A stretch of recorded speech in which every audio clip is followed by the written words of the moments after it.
Hello friends, आज की class में हम लोग देखने वाले हैं मोस्ट आईएमपी क्वेश्चन। अब वो है factor affecting of E1 CB and E1 and E2 के पूरे फैक्टर अफेक्टिंग को देखने वाले हैं। इससे पहले हम लोगों ने E1, E2 and E1 CB को डिटेल में देख लिया है। अगर आप लोगों ने वह वीडियो नहीं देखा होगा तो जा कर के देख लें, ताकि आप लोग को क्लियरली यह वीडियो समझ में आ सके। तो आइए स्टार्ट करते हैं आज का क्लास। फैक्टर अफेक्टिंग पहले E1 CB का देखेंगे, E1 CB मैकेनिज्म का देखेंगे। तो अब देखते हैं इसका फर्स्ट होता है, हम लोग आप लोग इसी तरह से मेरे साथ साथ नोट से बनाना फ्रेंड्स, ताकि आप लोग को क्लियरली समझ में आ जाए। यदि रिएक्टेंट मॉलिक्यूल क्या होता है, यहाँ पर मैं लिख रही हूँ, इसमें क्लियर नहीं दिख रहा है, इसमें लिख रही हूँ। यदि रिएक्टेंट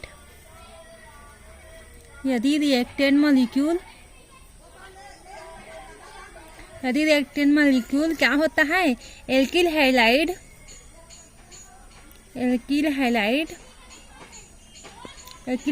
के बीटा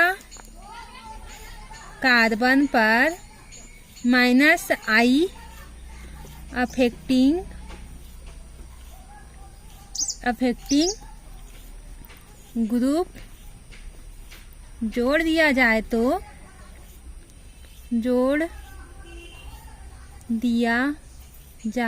क्या होता है यहाँ पर, तो इस रिएक्शन का रेट क्या होता है, इंक्रीज होता है। तो रिएक्शन का रेट इंक्रीज होता है।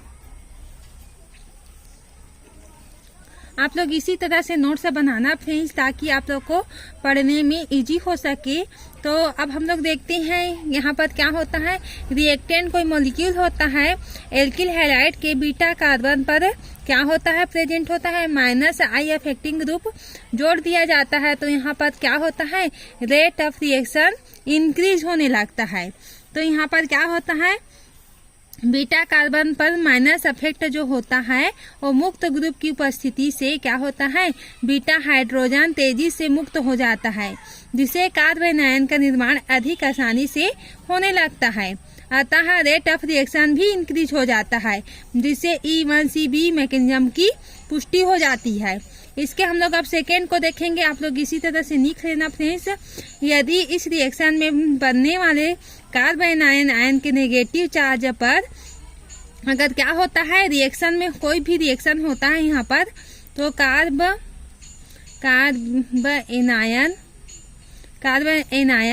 क्या होता है, कार्बन आयन के नेगेटिव चार्ज में क्या होता है, माइनस अफेक्टिंग ग्रुप जुड़ा होता है। अगर इसमें क्या होता है, माइनस अफेक्टिंग ग्रुप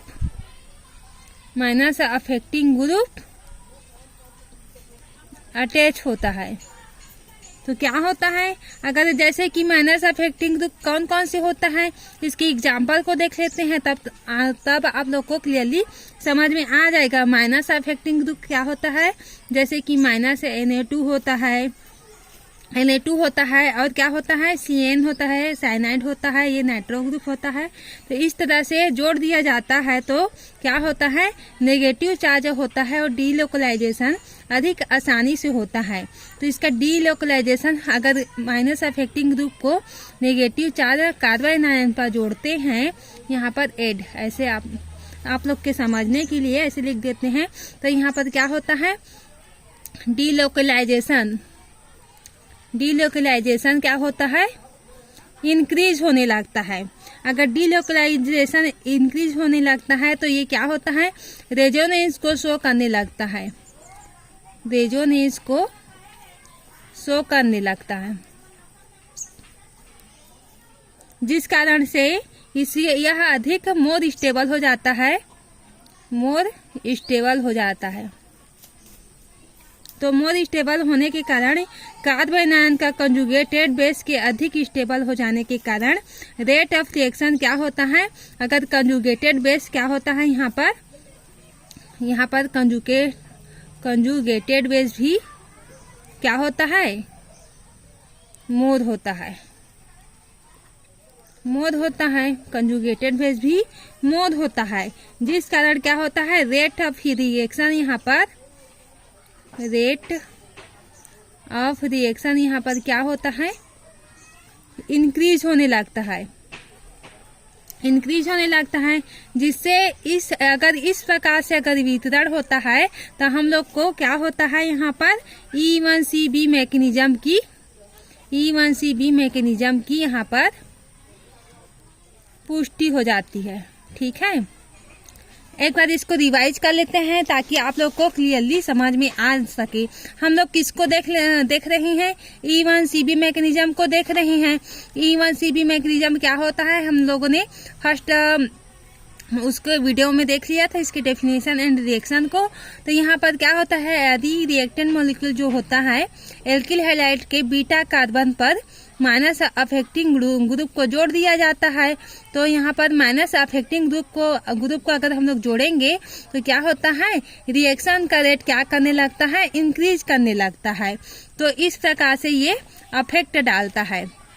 और सेकेंड को हम लोग देखेंगे, अगर कार्बन आयन होता है किसी ग्रुप पर, किस में होता है रिएक्शन में, अगर कार्बन आयन होता है प्लस किसको नेगेटिव चार्ज होता है उसमें, तो माइनस अफेक्टिंग ग्रुप अटैच होता है। किसमें, नेगेटिव चार्ज के ऊपर में माइनस अफेक्टिंग ग्रुप अटैच होता है। माइनस अफेक्टिंग ग्रुप क्या क्या होता है, Na2CN, ये होता है माइनस अफेक्टिंग ग्रुप। तो इसमें क्या होता है डीलोकलाइजेशन होता है, इंक्रीज होता है, तो रेजोनेंस शो करने लगता है। डिलोकलाइजेशन इंक्रीज होगा तो रेजोनेंस भी शो करने लगेगा, जिसके कारण ये मोर स्टेबल होता है। और क्या होता है कंजुगेटेड बेस इसका होता है, जैसे कि डबल बॉन्ड, सिंगल बॉन्ड और माइनस, इस तरह से ये कंजुगेटेड बेस को ये शो करने लगता है, हाई होता है कंजुगेटेड बेस। इस प्रकार से इसका रेट ऑफ रिएक्शन क्या होता है इंक्रीज होता है। ये होता है हम लोग का E1CB मैकेनिज्म को ये शो करता है। जितना भी अगर ये सब करेक्टर होगा तो ये E1CB मैकेनिज्म को शो करेगा या इसके ऊपर ये अफेक्ट डालता है, स्टेबिलिटी भी अफेक्ट डालता है, कंजुगेट बेस भी होना चाहिए, मोर होना चाहिए, ये सब किसके ऊपर E1CB मैकेनिज्म के ऊपर अफेक्ट डालता है। अब हम लोग देखेंगे फैक्टर अफेक्टिंग क्या है, factor affecting E1 and E2 mechanism. अगर इसको हम लोग देखेंगे तो यहाँ पर E1 रिएक्शन के दौरान क्या होता है कार्बोकेटायन इंटरमीडिएट बनता है। हम लोग जानते हैं कि E1 रिएक्शन होता है 2 स्टेप में होता है और E2 होता है फर्स्ट स्टेप में होता है। हम लोगों ने फर्स्ट वीडियो में देख चुका है इसको। तो E1 रिएक्शन में क्या होता है, E1 रिएक्शन के दौरान क्या होता है कार्बोकेटायन जो होता है हम लोग जानते हैं, फर्स्ट में देख चुके हैं कि कार्बोकेटायन का भी फॉर्म होता है, जो कि क्या होता है इंटरमीडिएट फॉर्म होता है कार्बोकेटायन। ठीक है, तो ये 3 डिग्री एल्किल हैलाइड को क्या करता है, 3 डिग्री एल्किल हैलाइड में क्या होता है ये कार्बोकेटायन जो होता है मोर स्टेबल होता है। इसमें क्या होता है कार्बोकेटायन मोर स्टेबल होता है, जबकि 1 डिग्री में क्या होता है, 1 डिग्री एल्किल हैलाइड में कार्बोकेटायन क्या होता है इसके अपोजिट लेस स्टेबल होता है। तो इस प्रकार से ये इसके फैक्टर अफेक्टिंग होता है।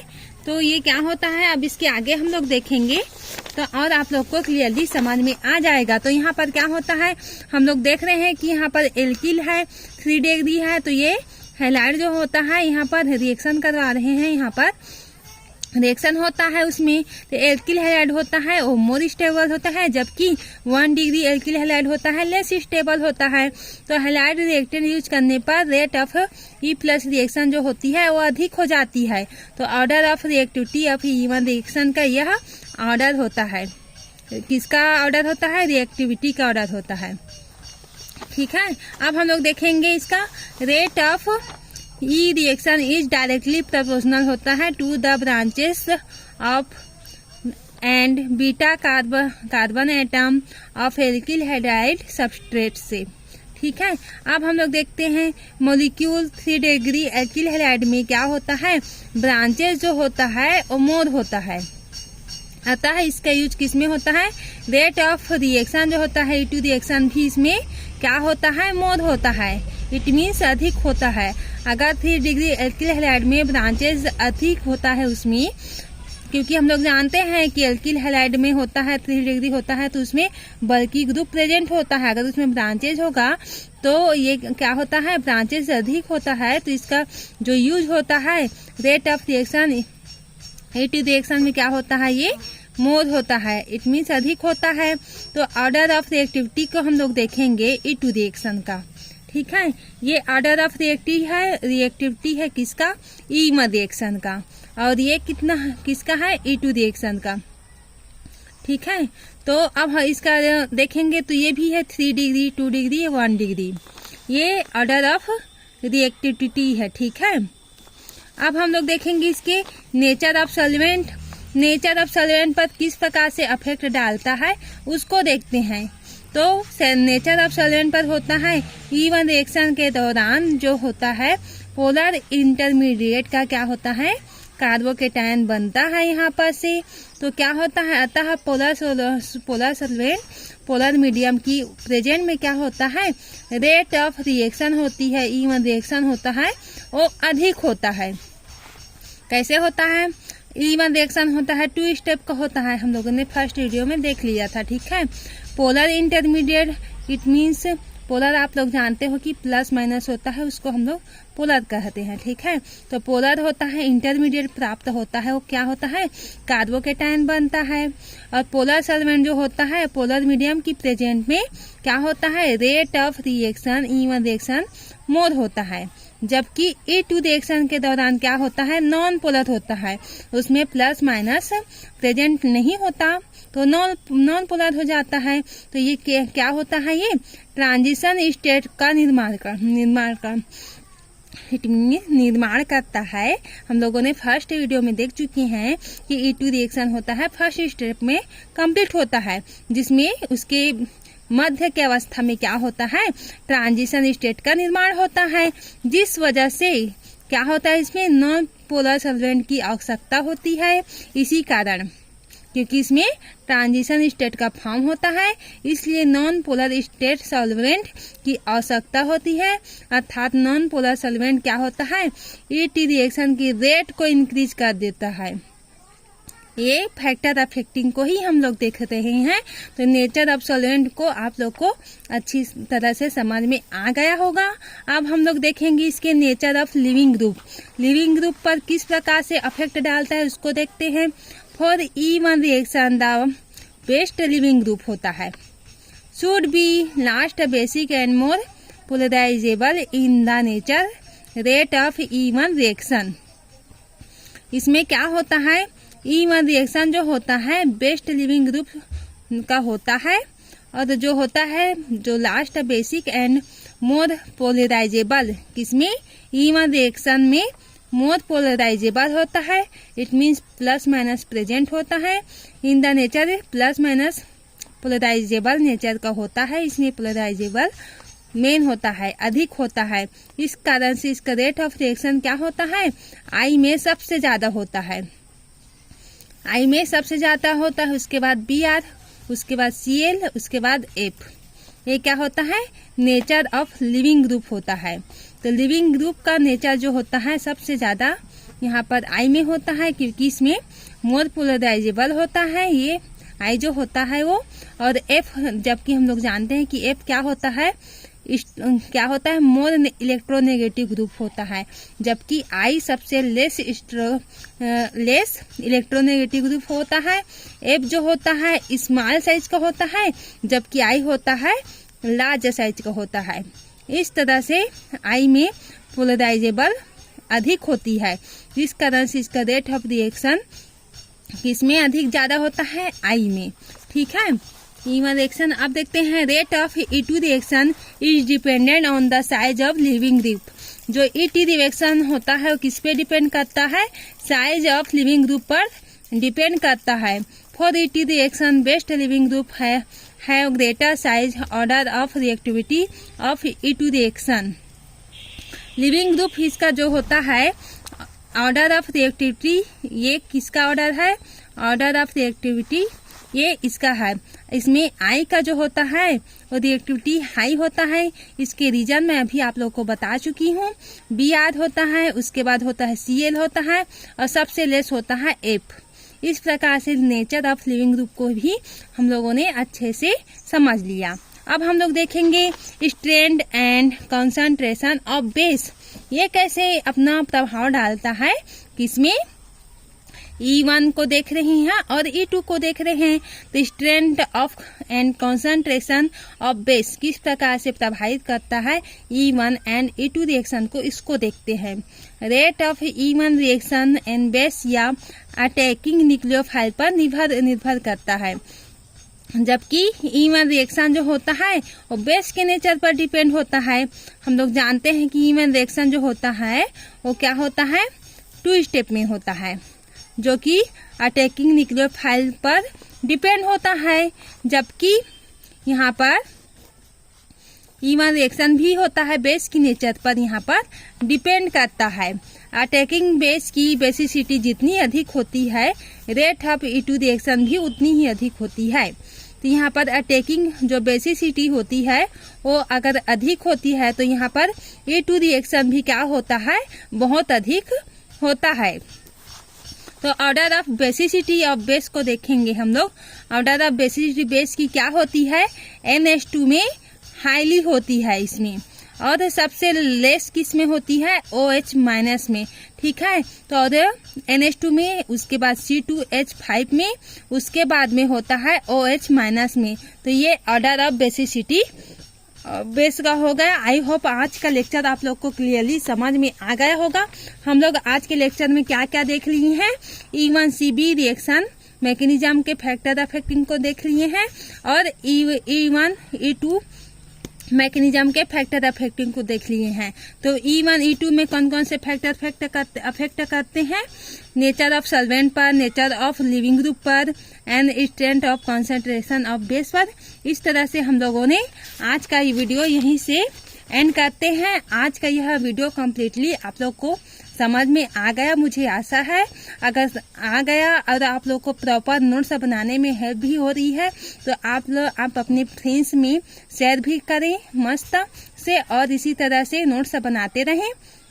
और चैनल पसंद आए, नोट्स भी पसंद आए तो लाइक जरूर करें, शेयर करें अपने दोस्तों में, एंड न्यू है तो सब्सक्राइब कर लें।